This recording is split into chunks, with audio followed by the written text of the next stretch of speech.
दोस्तों, आज की यह कहानी काफी ज्यादा खौफनाक और मजेदार है क्योंकि आज मैं आपको एक ऐसे शैतान के बारे में बताऊंगा जिसके बारे में बहुत ही कम लोग जानते होंगे। और सबसे बड़ी बात यह है कि ये बिल्कुल सच्ची घटना है। तो कहानी शुरू होती है एक आरोही नाम की लड़की और उसके पति बाला से। आरोही अपने पति बाला के साथ शादी के बाद पहली बार गांव भदोही से रत्नागिरी आई थी। उसका पति बाला वहां एक फैक्ट्री में काम करता था। नया नया घर संसार था, पक्का मकान था, 3 कमरे और रसोई, और आगे पीछे काफी जमीन खाली पड़ी थी जिसमें कई रंग बिरंगे फूलों की क्यारियां थी। और आरोही के घर के ठीक सामने बहुत पुराना और घना पीपल का पेड़ था। आरोही गांव से आई थी, इसलिए उसे यहाँ की भाषा बिल्कुल भी समझ में नहीं आती थी। इसलिए पति के काम पर जाने के बाद आरोही अपने घर का दरवाजा बंद करके घर के काम करती रहती या फिर सो जाती। बाला की ड्यूटी 15 दिन सुबह से शाम तक की रहती और 15 दिन पूरी रात की ड्यूटी रहती। उस रात बाला की नाइट शिफ्ट थी और बाला रात 8 बजे खाना खाकर ड्यूटी पर निकल गया। आरोही ने घर के सारे काम निपटाए और आरोही ने घर के काम निपटाकर बिस्तर लगाया और सो गई। रात के 1 बजे दरवाजे पर दस्तक हुई। आरोही गहरी नींद में थी, इसलिए नहीं उठी। तभी आवाज आई, आरोही जल्दी दरवाजा खोलो। अरे ओ आरोही, क्या कर रही हो? जल्दी खोलो दरवाजा। आरोही इतनी रात गए अपने पति की आवाज सुनकर हैरत से उठी। उसने समय देखा तो रात के 1 बजे थे। उसने मन में सोचा, अरे इनको फैक्ट्री गए हुए अभी 4 घंटे ही हुए हैं, फिर इतनी जल्दी ये वापस कैसे आ गए? हर रोज तो ये सुबह 7 बजे आते हैं। हे भगवान, कहीं कुछ हो तो नहीं गया इनको। आरोही ने घबराते हुए दरवाजा खोला तो सामने उसका पति खड़ा था। आरोही ने जब उसकी आग की तरह जलती हुई लाल लाल आंखों में देखा तो वह पूरी तरह सम्मोहित हो गई।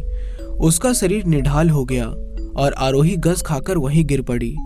उसके लहरा कर गिरते ही उसके पति ने उसे अपनी गोद में उठाया और उसे सामने वाले पीपल के पेड़ पर आरोही को उठाए किसी बड़ी छिपकली की तरह चढ़ गया। पथराई आरोही ने देखा अब उसके पति की जगह एक बिल्कुल सफेद सा ऊंचा लंबा हैवान था। उसके चेहरे पर भयानक 2 जलती हुई आंखें थी जिनसे वह आरोही को घूर रहा था। उसके हाथ पैर बिल्कुल लंबे लंबे थे, नाखून और दांत लंबे और नुकीले थे। आरोही पूरी तरह से उसके कब्जे में थी। वह हैवान रात भर आरोही के जिस्म से खेलता रहा। सुबह हुई जब आरोही का पति काम पर से घर वापस आया तो उसे घर का दरवाजा खुला मिला, लेकिन आरोही कहीं नजर नहीं आ रही थी। उसने पूरा घर छान मारा, आरोही को बहुत बार पुकारा पर कुछ भी पता नहीं चला।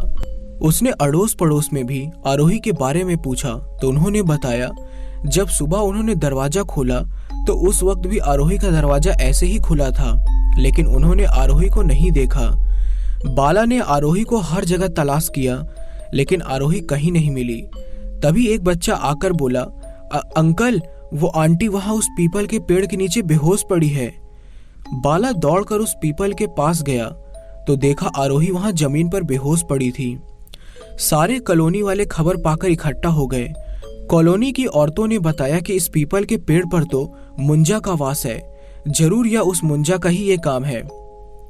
बाला चौंक कर पूछने लगा, ये मुंजा कौन है और मेरी पत्नी का उससे कैसा संबंध? अरे हमें तो यहाँ आए हुए सिर्फ 10 दिन ही हुए हैं।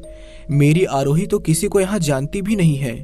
उस कॉलोनी की एक वृद्ध महिला ने कहा, अपनी पत्नी को ले जाकर घर की जमीन पर चटाई बिछाकर उसको लिटाओ और उसके सिरहाने नीम के पत्ते रख दो। अगर वह पत्ता 1 घंटे में सूख कर काला पड़ जाए तो समझ लो यह मुंजा के कब्जे में है। फिर हमारे पहचान में एक अघोरी है, उन्हें बुलाना पड़ेगा। और अगर इस लड़की को मुंजा ने नहीं पकड़ा होगा तो नीम के पत्ते 1 घंटे बाद भी ताजे और हरे रहेंगे। बाला को अब पूरी तरह यकीन हो गया कि हो न हो आरोही पर किसी रूह का साया है। वह सुबह उस वृद्ध महिला के घर गया और उसे सारी बात बताई तो वह बोली, ठीक है, तुम शाम 5 बजे मेरे घर आओ, मैं तुम्हें हमारे अघोरी बाबा से मिलवाती हूँ। उस दिन से 15 दिन के लिए बाला की मॉर्निंग शिफ्ट थी। सुबह 8 बजे वह काम पर चला गया और 5 बजे लौटकर मुंह हाथ धोया और उस महिला के घर चला गया।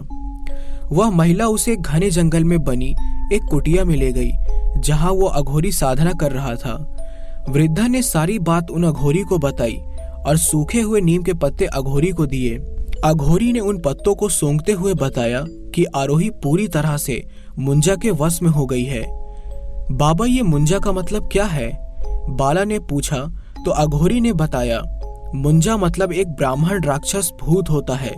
जो ब्राह्मण युवक बिना शादी के मर जाता है उसे मुक्ति नहीं मिलती और वो मुंजा बनकर किसी पुराने पीपल पर वास करता है, और जब कोई शादीशुदा स्त्री उसे पसंद आती है तो वह उसे अपनी हवस का शिकार बना लेता है। मुंजा उस स्त्री के साथ सिर्फ 21 दिन तक सहवास करता है और उसी के दौरान वो हर रोज उस स्त्री का खून पीता रहता है, जिस वजह से वह स्त्री बीमार पड़ने लगती है। फिर उस स्त्री की मौत हो जाती है। बाला अघोरी के कदमों में गिर गया। बाबा, मेरी आरोही को आप बचा लो, मैं उसे खोना नहीं चाहता। बाबा ने कहा, ठीक है, कल रात मैं तेरे घर आता हूँ, फिर देखते हैं उस मुंजा का क्या करना है। मुंजा बेहद शक्तिशाली होते हैं और उन पर काबू पाना बहुत मुश्किल काम है, फिर भी हम कोशिश करेंगे। अब तुम लोग घर जाओ। यह कहकर बाबा फिर से साधना में लीन हो गए। अगली सुबह जब बाला की नींद खुली तो आरोही फिर से गायब थी। बाला ने सीधे उस पीपल के पेड़ के नीचे जाकर देखा तो आज भी आरोही वहीं बेहोश पड़ी थी। बाला ने जब आरोही को गोद में उठाया तो आरोही को तेज बुखार था। बाला पहले उसे कॉलोनी वाले डॉक्टर के पास ले गया। उसकी चेकअप के बाद दवाई इंजेक्शन देकर डॉक्टर ने बताया कि आरोही को खून की बेहद कमी हो गई है और इसे पूरा समय बेड रेस्ट और हेल्दी खाने की जरूरत है। अब बाला उस डॉक्टर से क्या कहता कि एक मुंजा ने उसका ये हाल किया है। आरोही को लेकर बाला घर वापस आ गया। पड़ोसियों से आरोही का ध्यान रखने की कहकर बाला अपने काम पर चला गया। जब बाला काम पर से आया तो देखा आरोही बिल्कुल नॉर्मल थी। उसका बुखार भी उतर गया था और वो गुनगुनाती हुई खाना बना रही थी। बाला को लगा जैसे आरोही कभी तकलीफ में थी ही नहीं। चलो अच्छा हुआ, आरोही अपने आप ठीक हो गई। रात को दोनों ने साथ बैठकर खाना खाया और फिर थोड़ी देर इधर उधर की बातें करके सो गए। आज रात बाला ने तय किया था कि वह सारी रात जागकर पहरा देगा। देखते हैं कौन सा मुंजा आता है। रात के करीब 2 बजे बाला ने दरवाजे पर खटखटाहट की आवाज सुनी। बाला ने दरवाजा खोला तो सामने वही औघड़ बाबा खड़े थे। उन्होंने कहा, सुन लड़के, चल मेरे साथ, हमें अभी शमशान में अनुष्ठान करना होगा। बाला ने बाबा जी की आज्ञा मानकर दरवाजा पर बाहर से कुंडी लगाकर चला गया। वह थोड़ी दूर गया ही था कि बाबा अचानक गायब हो गए। बाला तुरंत घर की तरफ भागा। घर पहुंचकर जब उसने दरवाजा खोला तो अंदर आरोही नहीं थी। ओह, तो बाबा के भेष में शैतान मुंजा था। बाला दौड़कर उस पीपल के पेड़ के पास गया और चीखा, ए मुंजा शैतान, तेरा मेरी आरोही ने या मैंने क्या बिगाड़ा है? छोड़ दे मेरी आरोही को बदमाश। तू मर चुका है और तेरा कोई अस्तित्व नहीं बचा है इस दुनिया में, समझा? छोड़ दे मेरी पत्नी को, हफ्सी मुंजा। मुंजा उस समय बेहोश आरोही को निर्वस्त्र करके उसे पेड़ की डाल पर लटकाए हुए उससे चिपका हुआ उसके गर्दन से खून पी रहा था और बहुत ही अजीब आवाज निकाल रहा था। बाला ने जमीन पर पड़े पत्थर उठाकर ऊपर मुंजा पर बरसाने शुरू किए। अब मुंजा आग बबूला होकर एक छलांग में नीचे खड़े बाला के सामने आया और जोरदार तमाचा बाला के गाल पर जड़ दिया। बाला घूमता हुआ दूर जमीन पर जा गिरा और उसके सर और नाक से खून निकलने लगा और वो फिर बेहोश हो गया। मुंजा फिर से पेड़ पर चढ़कर आरोही से लिपटकर खून पीने लगा। सुबह जब पड़ोसी जागे तो उन्होंने बाला और आरोही को उठाकर उनके घर ले गए और डॉक्टर को बुलाकर उनका इलाज करवाया। तब जाके दोनों होश में आए। तो बाला ने जो कुछ हुआ सब पड़ोसियों को बताया। तो पड़ोसियों ने अघोरी को बुलावा भेजा।